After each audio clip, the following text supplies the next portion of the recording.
If you're being approached by an aggressively looking dog, start yelling and screaming. It'll show your dominance and spook the animal off.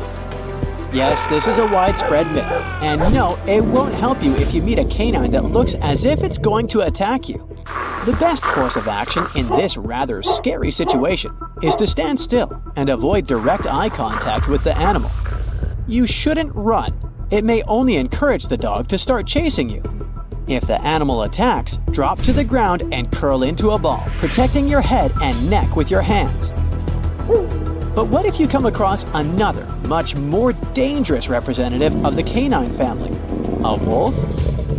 Running away won't save your life. Wolves are much faster than humans, especially in the forest. Plus, as soon as you start running, the wolf's prey drive will immediately kick in. Instead, maintain eye contact with the animal at all times and never ever turn your back on it. While trying to escape, make sure the wolf remains in front of you. If the predator ends up behind you, its hunting instincts may come into play, so slowly back away while facing the animal. You might have heard that if you've been bitten by a snake, you should apply garlic to the bite area. Another misconception. Garlic has absolutely no effect on snake venom. Instead, try to remember the color and shape of the snake. It can later help doctors treat the bite and figure out what anti-venom is needed. Also, remain still and as calm as possible. It can slow down the spread of venom. And, of course, immediately seek medical help. If you see a bear, fall down on the ground and pretend to have passed away. Unfortunately, it doesn't always work this way. First of all, you need to show the animal that you're not prey. Do not make any high-pitched noises and don't scream. This way, you may agitate the bear even more. If you wave your arms, do it slowly. If you decide to talk some sense into the bear, do it in a calm and low voice. Without taking your eyes off the bear, start to move sideways. It won't let you trip and go down. Do not rush or run away. Although at first sight, bears may look clumsy and heavy-footed, they're surprisingly good runners. Plus, these animals love chasing their prey. That's why if a bear charges after you, stop moving altogether. There's a misconception that bees can only sting once. But in reality, the problem is that honeybee stingers are barbed and can easily catch on their victim's skin. The stinger gets stuck. The bee can't free itself and doesn't usually survive such an accident. You need to remember that bees will protect their hives no matter what. And they can sting you even if you're just walking by. Dark colors can make bees more aggressive, since such hues make people look like their natural enemies. That's why if you're dressed in a black t-shirt, your chances of being stung by these insects are higher. If a swarm of bees is following you, hide in an enclosed or dark space. The lack of proper lighting will throw the insects off your track. Similar rules apply to wasp encounters. One of the worst mistakes you can make is wearing your long hair down and wearing dark clothes. Wasps are attracted to dark moving objects, and your clothes and hair certainly fit this description.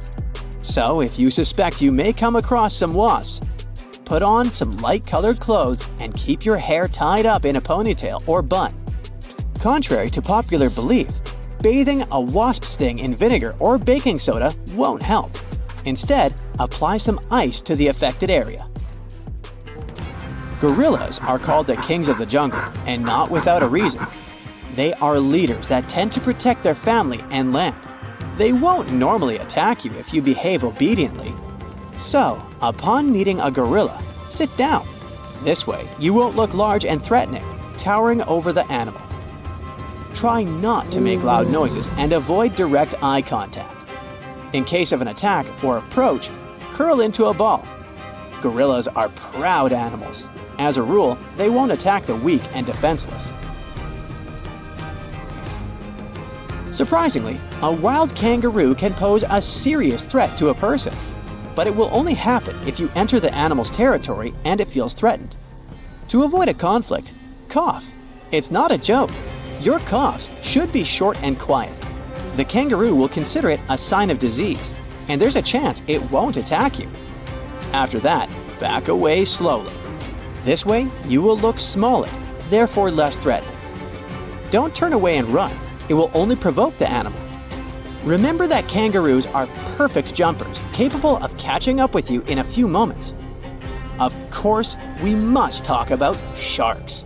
The good news is that out of several hundred shark species existing on Earth, only about a dozen attack humans. If a shark gets interested in you, it will be extremely hard to break away. To not attract sharks, prevent blood or any other body fluids from getting into the water, sharks can feel smells at great distances. Also, when you go swimming, take off shiny jewelry or other reflective objects. Sharks are attracted to shiny things because they mistake them for fish scales. Don't turn your back on this predator and don't try to escape in panic. You will look like prey this way. Move slowly. Hitting the animal in its eyes and gills can only make it angrier and more determined to attack. Instead, start making bubbles. They're too noisy for sharks, and these animals don't like them. If you encounter a wild boar, it'll be a mistake to try to escape the animal by jumping into the water. Boars are actually good swimmers and can easily follow you if they feel threatened. Instead, start whistling or singing if you spot a wild boar walking nearby. If you've encountered a lion, maintain eye contact with the animal. Don't turn your back and don't move your eyes away. It will give the predator some time to attack. Try to look more massive than you actually are. Lift your arms and jack it up. If you look big and threatening, the animal will try to avoid the confrontation. Speak to the lion in a reasonably loud and confident voice. Such behavior isn't typical for a victim. You will baffle the predator, and it will perceive you as an irritating presence, which is better to stay away from. Elephants are clever and quite friendly animals, but they have been known to attack people. This is especially true about female elephant mothers with babies. If you have come across an elephant, pay attention to its body language. If the trunk is curled and the ears are pulled back, it means it might try to attack and crush you. If the animal approaches, don't run. Try to find something to serve as a barrier between you and the elephant. It can be a stone or a tree. Rhinoceroses have bad eyesight. That's why it's easy to frighten them and provoke them to attack. These animals' speed can reach 37 miles per hour, which is why it's really difficult to outrun them. The most foolproof way to escape from a rhinoceros is to hide behind a tree. It's a serious obstacle for the animal. Also, it's unlikely to follow you through bushes or high grass. Hippos may seem cute, but this image is very misleading. These animals can be extremely dangerous. Despite their weight, hippopotamuses can run at a speed of 18 to 28 miles per hour. Plus, it's quite easy to make them angry. So if the weather's hot, try not to come close to bushes. The level of water lowers during the drought season, and hippos hide in tall grass. To make the animal leave you alone, climb a tree, a rock, or a steep hill. Wait there until it goes away. Despite the widespread opinion, bulls react to movement, not the color red, or any other color. That's why if a bull is running at you, stay straight and still. Use your hat, t-shirt, or other clothes you have at hand as bait.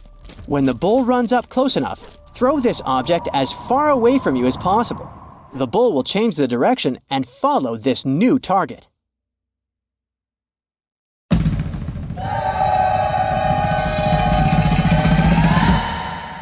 The liger is probably the most popular hybrid animal and an incredibly large cat. You won't see them in the wild. People most deliberately breed them. Lions and tigers don't even inhabit the same areas. So, a liger is a mix of a male lion and a female tiger, and they can grow to be very big in a pretty short period of time. They're actually the biggest cats in the world. Hercules, the largest recorded liger, is a real example of that. 922 pounds and 10.8 feet long. Imagine taking him for a walk. Ligers are mostly way bigger than either of their parents. In most cases, they behave and look more like lions than tigers. But they have some tiger traits too. For example, striped backs, and they're crazy about swimming. The taigen. Nobody could fault you for thinking the taigen and liger are basically the same animal. I mean, they're both a combination of tigers and lions. But a taigen comes from a crossbreeding of a male tiger and a female lion. They're usually smaller than their parents, and definitely much smaller than their giant, could you call them siblings? In most cases, they inherit charming looks from their tiger fathers, but they get some interesting traits from their mother's side too. For example, love for socialization and the ability to roar. Hands down, one of the rarest hybrid animals in the world are wolfins. These fellas are a mashup of a female bottlenose dolphin and a male false killer whale. Its name might make you think differently, but a false killer whale belongs to the dolphin family. They're not even related to killer whales. Wolfins are such an interesting 50-50 mix and balance of their parents. They have dark gray skin, the perfect blend of a black false killer whale and light gray dolphin skin. Dolphins have anywhere between 80 and 100 teeth. False killer whales have 44, and their hybrid young is halfway, with 66 teeth in total. What would it look like if algae and a slug paired? No need to imagine. You have a green sea slug to check the result. It lives in salt marshes in Canada and New England, and it's possibly the weirdest hybrid creature you'll see in this video, and in general. Part plant, part animal. So, some slugs seem to have been very sneaky while stealing the genes from innocent algae that they have eaten to enable them to look like this. Since they're partially a plant, they can produce the plant pigment called chlorophyll.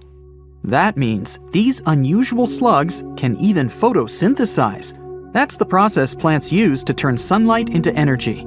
So they produce their own molecules that contain energy without having to eat anything at all. When scientists first discovered it, a green sea slug was the first case of a multicellular animal that's able to produce chlorophyll. What do you get when you mix a male leopard and a female lion? You get an interesting hybrid called a lepin. These animals grow to be almost as big as lions, but they still have shorter legs, similar to their father leopard. They inherit some of his other traits too, like a love for climbing and swimming. You can have a union with a male lion and a female leopard too, and the result is called a leopard. Male lions are usually around 10 feet long and weigh about 500 pounds. The female leopard is way smaller, only 5 feet long, with a weight of about 80 pounds. The difference in size here is too big, so this pairing really doesn't happen that often. Okay, how about a buffalo and a cow? When you were little, maybe you thought that they could be a good match, but in reality, the combination creates an unusual hybrid animal called a beefalo. Not many types of hybrid animals can reproduce on their own, but a beefalo can do it. When a grizzly and a polar bear get together, it results in a growler bear, or grizzly bear, or grizzlar, whichever you like the most. You can see them even in the wild. These two types of bears have a mutual contempt for one another. Yep, they're not good at living together in a mutual habitat. But even though it's rare, the love can still happen and result in these cute caramel-colored hybrid growler bears. In most cases, they'll be a bit smaller than polar bears, on average 60 inches tall at the shoulder, and approximate weight 1,000 pounds. But they're well equipped for surviving in warmer climates, thanks to the genes they got from their grizzly family side.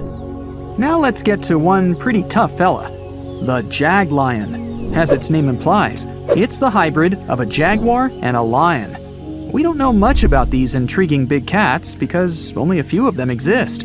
But there was an unintentional mixing between a black jaguar and a lioness, which eventually resulted in 2 jag-lion cubs. One had a dark gray coat with black spots because of the dominant melanin gene black jaguars usually have. The other one had a lion color and the rosette pattern spots that remind you of a jaguar. Yep, you already know it. There are also liguars, a hybrid of a female jaguar and a male lion. That's some colorful family. Speaking of wild cats, have you ever heard of a savanna cat?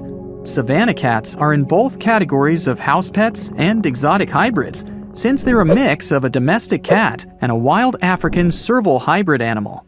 We're talking about striking animals, almost as big as a domestic cat. But what gives them their exotic look are their tall bodies, slender forms, and spotted coats. These cats are extremely loyal, intelligent, and loving creatures. Here's one unexpected mixture: a zebroid. Technically, it's a name people use to describe a hybrid of a zebra and any equine species. But when you pair a zebra and a horse, their young is called a zorse. Zebra hybrids mostly look like whichever animals they've been crossbred with, but with the striped coat of a pure zebra. Most of these hybrid creatures don't even have fully striped coats. You can mostly see the stripes on non-white areas of their bodies and legs. Speaking of zebra hybrids, check out this adorable creature. It's called a zonkey, or zedonk, zebras, zenki. Take your pick. They're mostly either tan, gray, or brown in color. You'll distinguish them by unique stripes that are darkest on their legs and belly. Unlike some hybrids, such as the liger, zonkies can normally live in the wild. In fact, that's where you can find them, living life to the fullest across savannas and open woodland, mostly in Africa. Can you guess what a geep is? Yep, a combination of goat and sheep, and definitely one of the most adorable and cuddliest hybrid creatures in this video. Geeps are very rare. Some experts even believe it's possible that they're not true hybrids, but just sheep with certain genetic abnormalities. After all, sheep and goats do carry different numbers of chromosomes, which means cross-species mixes are almost impossible. When a camel and a llama get together, you get a cute little thing called a kama. Similar to beefalo, the kama also produces the best economic traits of both its parents. The first one was born in 1998. Kamas don't have camel humps. Their body is covered in soft, fleecy fur, similar to their llama side of the family. They can drink big amounts of water at a time, so they can survive with almost no water at all for pretty long periods. The coy wolf is a hybrid where nothing looks that unusual to most people, since the coyote and the wolf are not that drastically different in their looks. After all, these two species only diverged around 200,000 years ago. Now they're still able to mate and bring coy wolf cubs to the world. People living in eastern Canada and the US might be familiar with these smart, adaptable animals that inhabit their forests, neighborhood parks, or sometimes even cities. These hybrids have emerged over the past century or so, and they've picked up the characteristics of both their parents. When a coy wolf is fully grown, it's somewhere in between the size of both parents, but it's also 55 pounds heavier than pure coyotes and has a bigger jaw, longer legs, smaller ears, and a bushier tail. Check out the narluga, an extremely rare creature whose parents are a narwhal and a beluga whale. It's a pretty strange animal, but far from being lonely, they mostly live in the North Atlantic. Scientists had suspected their existence for decades. In 1990, they found an unusual-looking whale skull located in an Inuit hunter's tool shed in Greenland. People from that area said that there were other similar-looking animals, and they fit the description of neither a beluga whale nor a narwhal. People said they had gray skin, narwhal-like tails, and beluga-like flippers. Narwhals and beluga whales are similar in size, and they share a family, the Monodontidae family. So it may not even be that surprising that they're able to successfully breed in the wild.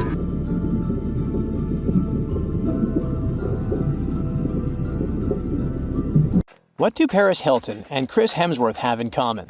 Well, apparently, they both want to bring animals back to life.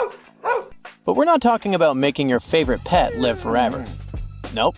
These celebs are actually helping a science company bring back animals that no longer exist, like the mammoth, the Tasmanian tiger, and even the iconic dodo. If everything goes according to plan, these fascinating creatures could be walking among us again by 2028. This groundbreaking effort is led by a company called Colossal Biosciences. At this very moment, they're working on a way to revive the core genes of animals that disappeared from Earth ages ago. The idea is to replicate those genes using DNA from a close living relative. If that's all Greek to you, don't worry. We'll break it down a bit later. So, the mammoth is one of the animals they plan to bring back, and people are especially hyped about it. These incredible, massive creatures roamed parts of Africa, Europe, Asia, and North America until about 4,000 years ago. Some people might mix them up with modern elephants, but there are some key differences. For starters, they had huge curved tusks that curled inward and were used to dig for food. They also adapted to survive in freezing climates, like having 2 layers of thick fur to keep their blood warm. But mammoths and elephants do have a lot in common. The woolly mammoth shares 99.5% of its genes with its closest relative, the Asian elephant. That's huge because it means that mammoths are genetically closer to Asian elephants than Asian elephants are to African elephants, for example. The company's bold plan is to create a living, walking elephant-mammoth hybrid that looks just like the ones that used to roam the planet. This animal will look like, walk like, and even sound like a woolly mammoth, but most importantly, it'll be able to live in the same ecosystem that the mammoth left behind.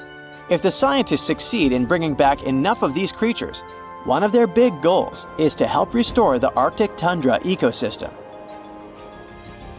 But how do they actually plan to create the mammoth? Here's their plan.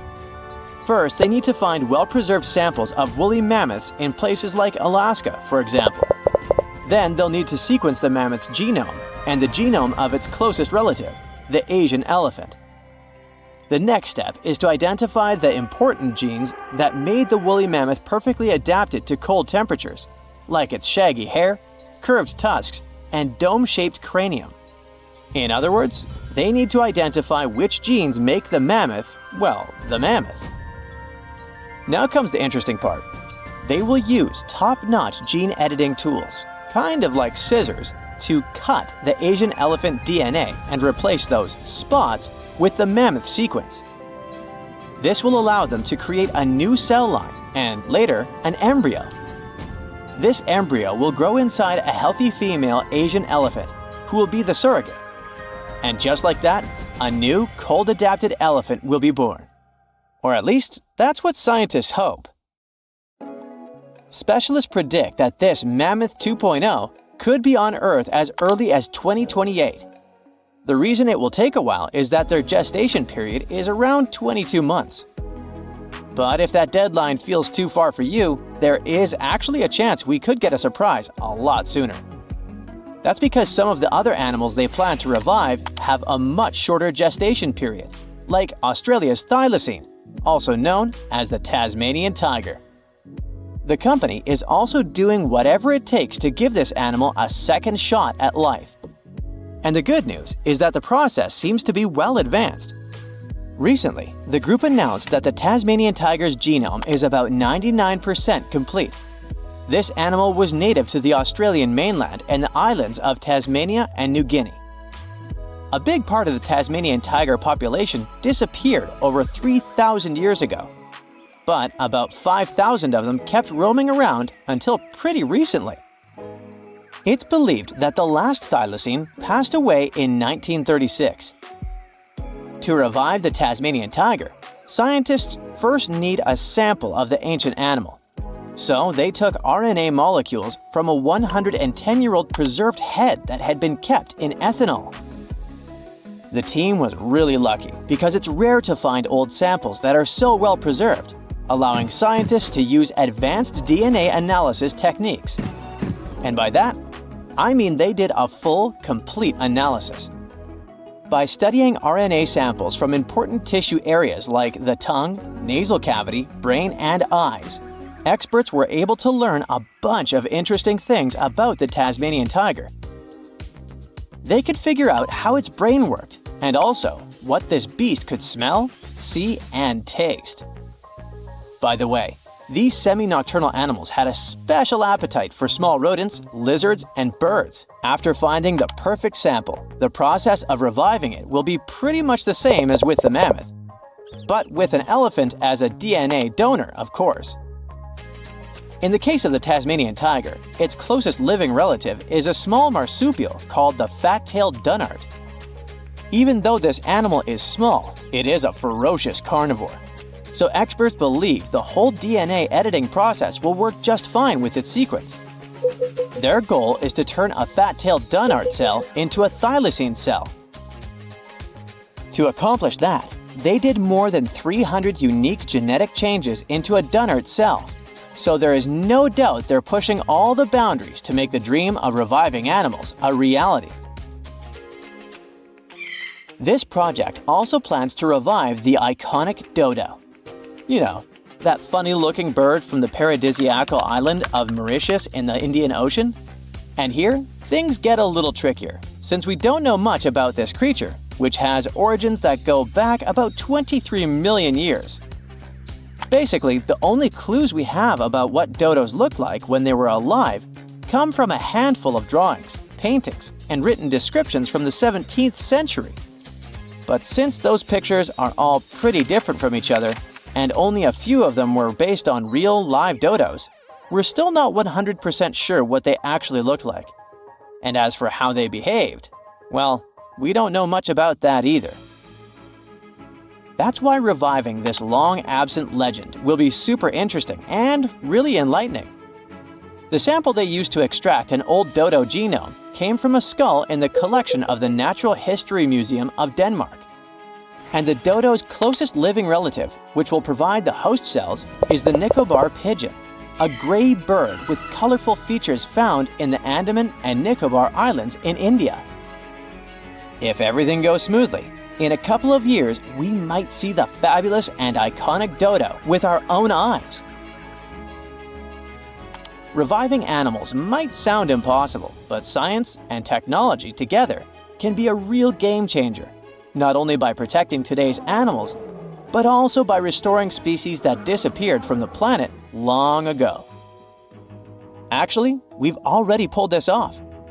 A wild goat called the bucardo, also known as the Pyrenean ibex, went extinct in the year 2000. But 3 years later, scientists managed to bring it back to life, using a method pretty similar to what we've talked about in this video. It took 57 tries, but one of them finally worked, and a bucardo clone was born. Unfortunately, the animal only lived for 10 minutes. You might think that wasn't a success, but it was actually a huge step forward in the whole animal revival field. Now, specialists can only hope the project to bring back the dodo, the mammoth, and the Tasmanian tiger go a bit better.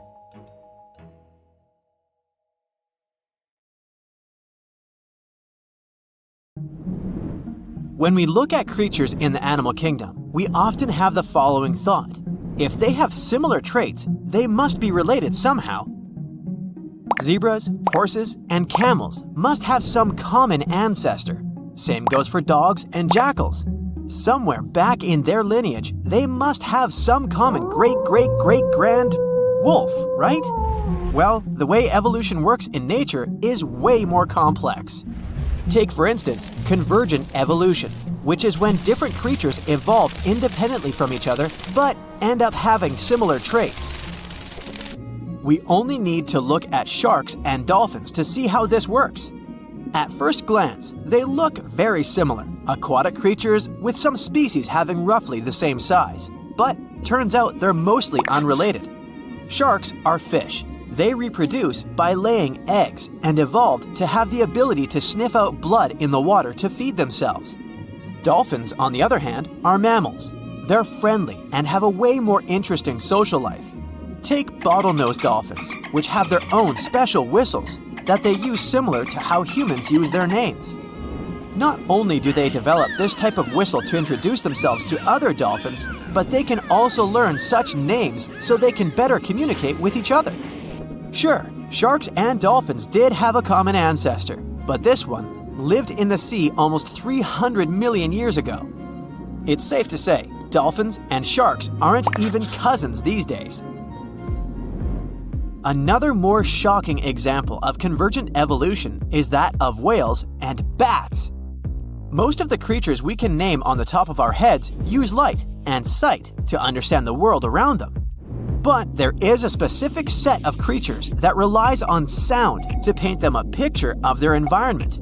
What they do is they emit a sound which bounces back to them depending on the object it hits.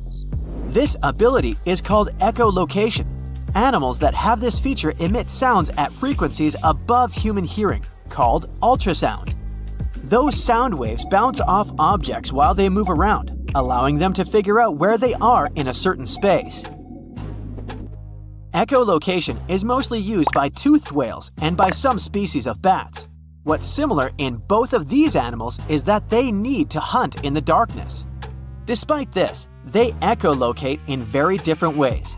Bats, for instance, use their throats to generate ultrasound from their mouth or nose. Then, they proceed to listen for changes in the echoes.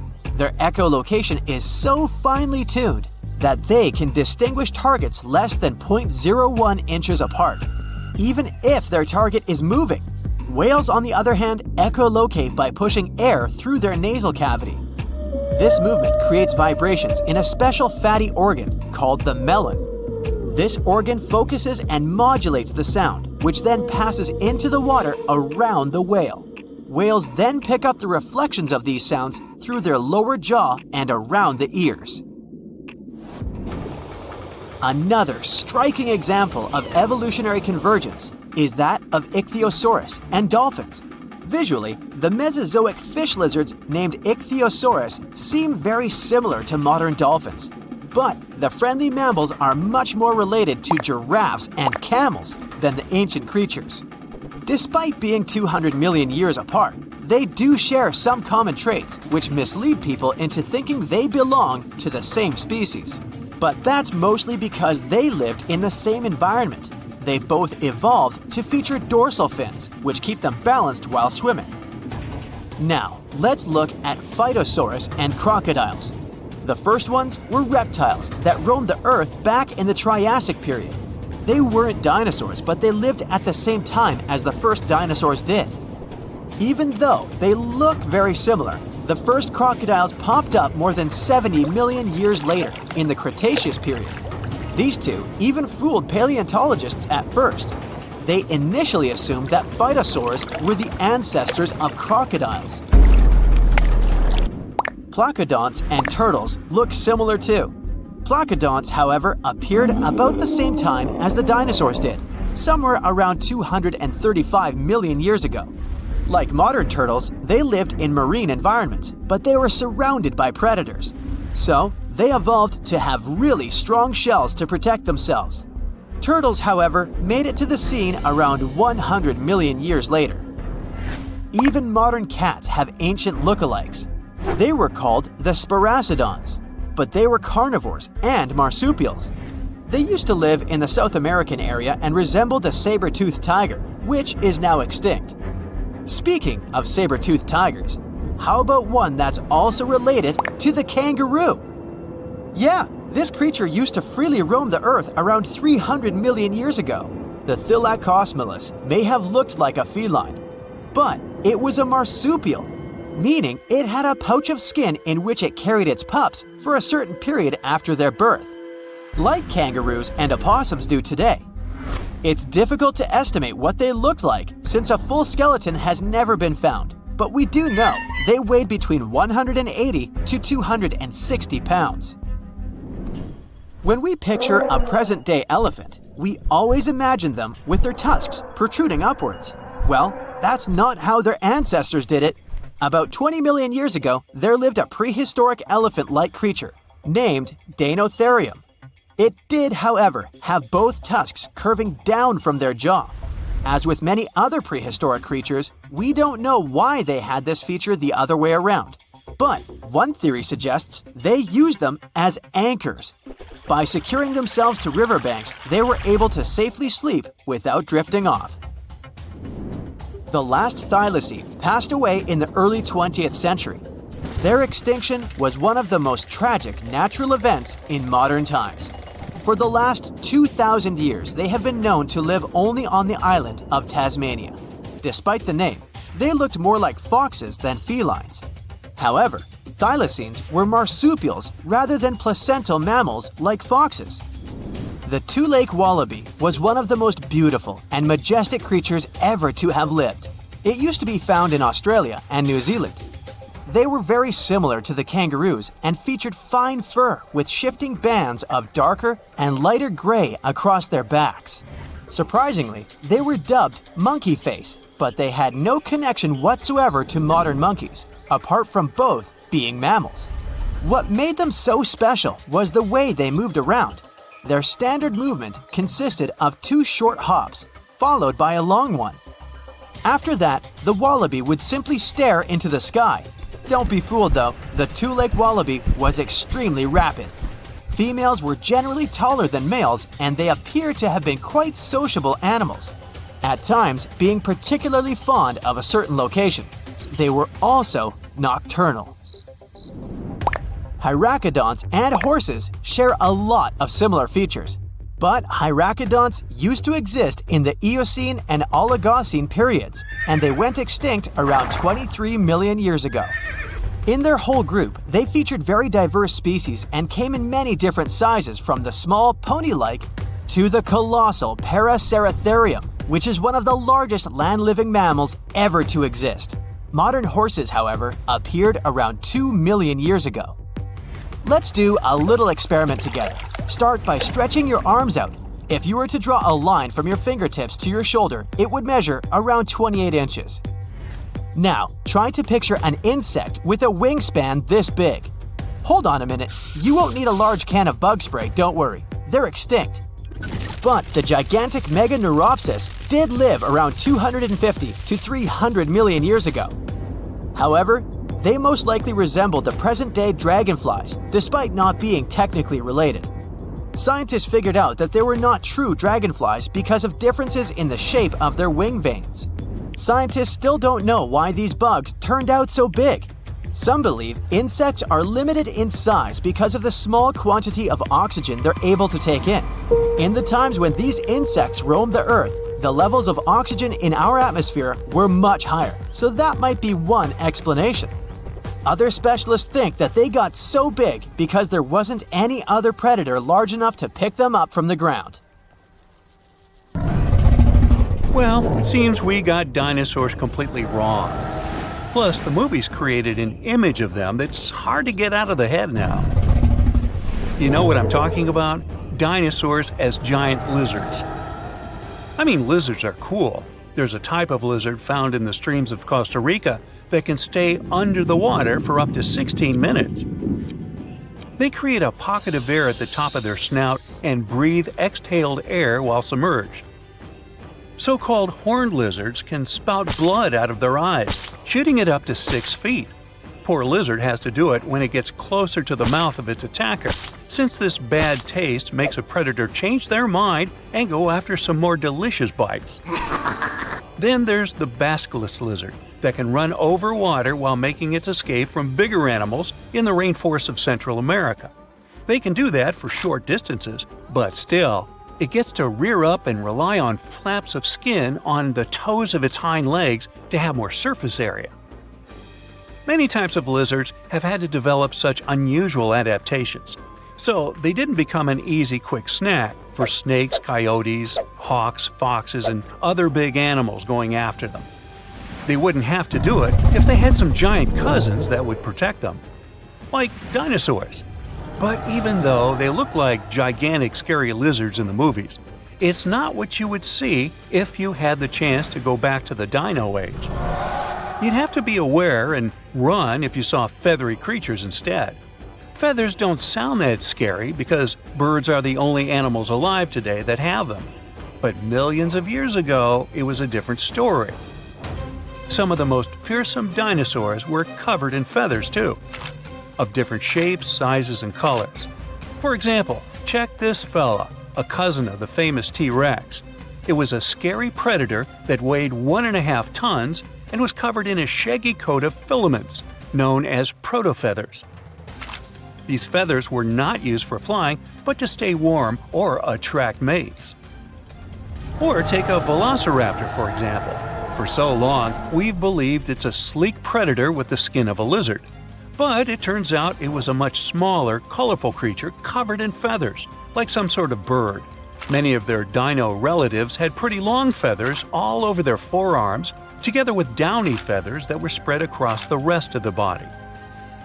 This works for most of the meat-eating dinosaurs, or so-called theropods. There were tiny ones with a tail fan full of feathers, or those with shiny feathers in a mix of colors. It was similar to a hummingbird. Maybe it wouldn't be that scary to face dinosaurs after all.